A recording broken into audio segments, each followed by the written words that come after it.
Fala pessoal, Olavo de Carvalho começou a falar sobre conservadorismo numa época em que a imensa maioria dos brasileiros mal estava acordando para as profundas influências do socialismo no nosso país. Naquele tempo a gente simplesmente sentia que alguma coisa estava muito errada. A gente via a subversão dos valores familiares, a degradação da religião, a punição do empreendedorismo, a vilanização da meritocracia, aquela cultura do vitimismo, a idolatria do banditismo, a justiça sendo injusta, a corrupção a olhos vistos, e a gente observava aquilo tudo sendo jogado nas ruas o dia inteiro, todo dia, e a gente sentia que alguma coisa estava muito errada. E nós fomos acordando. Em junho de 2013, milhões de brasileiros foram para as ruas gritando basta. E aí, assustados, os controladores do estamento burocrático que viviam de mamar naquelas tetas, eles usaram de todas as ferramentas que eles tinham em mãos para tentar escapar do desmoronamento iminente. É evidente que isso não foi suficiente e o movimento de indignação foi crescendo. Em março de 2015, novamente, mais alguns milhões foram às ruas em mais de 150 cidades. E esses milhões eram ainda maiores que os milhões de 2013. Não houve nenhuma depredação, tudo que a gente viu foi barulho de revolta. Em abril de 2015, mais passeatas. Aí agora alguns infiltrados foram colocados no meio dos manifestantes para, quem sabe, fazer com que assim eles desistissem de suas pautas. Não funcionou. Naquele ano, a presidente Dilma não fez, na verdade, né? Ela não fez o tradicional discurso do 1º de maio, não fez o discurso em rede nacional. E os protestos continuaram crescendo. Em agosto, em 7 de setembro de 2015, a presidente Dilma fez uma coisa que se tornaria simbólica. No desfile oficial de comemoração da independência, lá em Brasília, a esplanada ela foi cercada com tapumes de alumínio que isolavam o povo do desfile. No final do desfile, alguns manifestantes foram lá e derrubaram alguns daqueles tapumes. Era como se a gente estivesse avisando: nós não seremos isolados do lado de fora do país que nos pertence. O clímax dessa marcha de indignação, a gente pode dizer que aconteceu com a eleição do Bolsonaro em 2018. A gente mandou uma mensagem bem clara: nós queríamos de volta aquele país de ideais de virtude que a gente vê no passado. Como era de se esperar, aquele velho estamento, ele se manteve firme no seu terreno e a guerra se intensificou. Não uma guerra de tanques e armas, mas uma guerra de narrativas, onde o objetivo não é tanto conquistar terreno, mas conquistar mentes. Eles querem conquistar as mentes das pessoas. E para que isso acontecesse, as ferramentas de doutrinação da mídia, elas foram orquestradas para operar num modo sem trégua, como se fosse um ciclo perpétuo da terceira lei de Newton.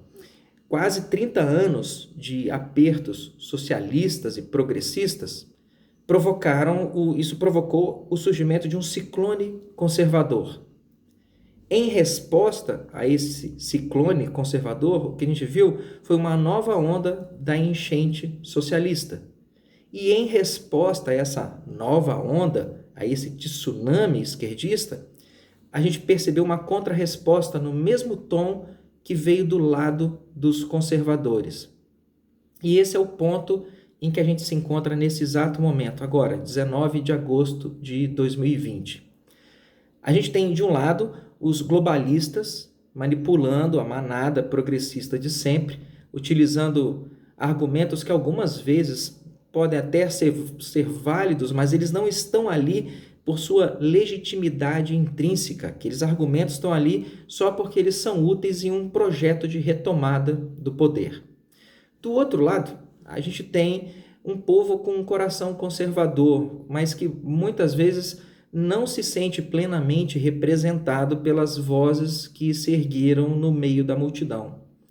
Algumas dessas vozes, elas gritam palavras que não traduzem os sentimentos de todas as pessoas, até porque isso é impossível de ser feito. Mas a cartilha pré-definida desses soldados do conservadorismo, eles erguem como bandeiras no campo de batalha algumas coisas que nem de perto representam toda a paleta de cores que a direita brasileira abriga. Esses soldados, por exemplo, eles dizem lutar pela liberdade de expressão, mas eles atiram contra as pessoas do próprio time quando elas exercem a sua própria liberdade de expressão. Esses soldados dizem que você é livre para se expressar, desde que você se expresse exatamente como eles determinaram que você deveria se expressar. Esses soldados dizem que você é livre para pensar, desde que você pense exatamente como eles determinaram que você deveria pensar.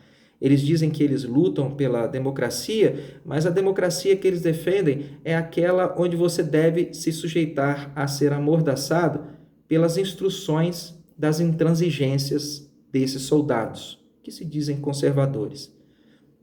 Enquanto esses soldados erguem as vozes deles lá no campo de batalha cultural, nós direitistas fomos surpreendidos por toda espécie de canalhas, desde oportunistas histéricos até estelionatários totalitaristas. A intensificação, a exacerbação dos ataques da mídia esquerdista, ela acabou sendo acompanhada de um contra-ataque da direita com posicionamentos que não são nada ponderados. A emoção tomou o lugar da razão e o que a gente tem visto é um espetáculo de hostilidades pavoroso. A gente vê fatias cada vez mais barulhentas de alguns movimentos ditos conservadores. A gente vê essas manadas defenderem uma mistura bizarra de fundamentalismo, religiosidade, que eles dizem ser religiosidade, e desrespeito às instituições. E isso, de conservador, tem absolutamente nada. Recentemente, agora, o caso do aborto em uma criança de 10 anos de idade, isso lançou uma luz sobre essa encenação que está sendo feita, e uma encenação que é impossível de ser ignorada, ainda que alguns conservadores um pouco mais covardes tenham tentado se furtar de emitir opiniões claras sobre isso. O aborto legal, ele é previsto no Código Penal brasileiro e a discussão sobre isso deveria ser feita no âmbito legislativo e da sociedade organizada e não no âmbito de pessoas hiperemocionais numa cruzada histérica. O problema é que a gente tem uma criança de 10 anos que foi desamparada pela família e foi vítima de abusos sexuais inomináveis e de maneira recorrente desde os 6 anos de idade. E essa criança foi simplesmente desdenhada pelas vozes desses soldados. Essa criança, ela não importa. Para eles, ela não importa. O sofrimento dela não importa. Toda a aflição dessa criança de 10 anos de idade não importa. O que importa é utilizar essa criança como uma bandeira inflexível em nome do que eles acham que seja humanitarismo.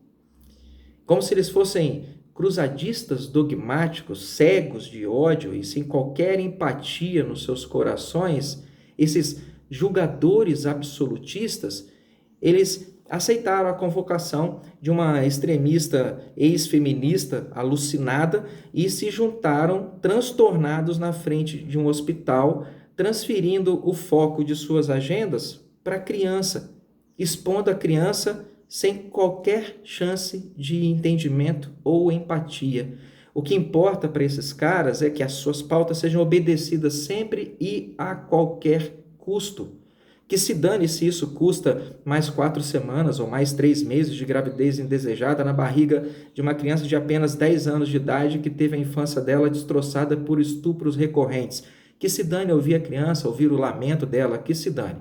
A minha agenda é muito mais importante que isso. E qualquer um que se aponha à minha agenda, eu vou chamar de abortista assassino de bebês. Isso é o que esses soldados grotescos que se acham portadores do estandarte da verdade restrita, isso é o que eles dizem. Sequer passa pela cabeça deles que algumas pessoas que discordam dessa pauta não estão defendendo assassinar bebês, pelo amor de Deus. A gente está preocupado com 2 crianças e o dilema terrível que se apresentou nesse contexto. As pessoas preocupadas com a criança de 10 anos não estão eliminando o bebê em gestação das suas equações. Essas pessoas estão, na verdade, colocando com toda a seriedade do mundo a criança de 10 anos nas suas equações. Uma coisa que os panfletários se recusaram terminantemente a fazer, porque para eles a agenda é mais importante que o sentimento de amor ao próximo. Todos os próximos, do bebê na gravidez à criança de 10 anos que foi estuprada. E esse amor ao próximo, ele costuma confrontar a gente com algumas escolhas bem difíceis, escolhas que vão além de uma falácia infantil, como ficar dizendo, se você defende a criança de 10 anos, então você defende o assassinato de bebês. Como se aquela criança de 10 anos não fosse uma pessoa também, como se ela fosse nada. A direita não tem um dono, a direita ela não tem um proprietário. E a direita é uma coleção de valores que vão além de pessoas como a senhora Sarah Winter e outras pessoas que são capazes de descartar a dignidade de uma criança de 10 anos de idade quando isso não atinge, não ajuda, não atende às aspirações das suas bandeiras. Dentro da direita existem várias lutas e eu te garanto, o meu combate não é esse. Eu me recuso a combater ao lado de pessoas como a senhora Sarah Winter e seus seguidores. Eu sou de direita, conservador, convicto, mas a nossa luta não é essa, não é mesmo, nem de longe. E eu aviso que se continuar seguindo por esse caminho, a luta da direita e do conservadorismo, ela já nasce como uma luta perdida. A gente jamais vai conseguir trazer jovens para esse lado, a gente jamais vai conseguir trazer pessoas sensatas e maduras para esse lado, a gente jamais vai conseguir desenvolver uma força intelectual valiosa desse lado se a gente continuar aceitando que um bando de dissidentes esquerdistas, unidos lá, alguns imperadores do fundamentalismo, se a gente permitir que essas pessoas continuem agindo como guias morais, guias que dizem lutar pela liberdade, pela democracia, quando tudo que eles querem é espaço para implantar suas ideologias a ferro e fogo, sem qualquer chance racional para o debate e para o diálogo, fazendo exatamente aquilo que os adversários deles faziam e que eles diziam combater. Diferente da senhora Sarah Winter, eu não sou feito de invernos, não sou feito de atropelos de uma criança de 10 anos de idade e passo por cima dessa criança de 10 anos afirmando que isso pode ser justificado pelas minhas motivações políticas, quando na verdade o que eu estou fazendo ali é escondendo a minha carência em ser o centro das atenções a qualquer custo. Eu não tenho dessas carências, você está assistindo esse vídeo aí porque você quer. E eu não me escondo atrás de pseudônimos. Meu nome é Alessandro Loyola.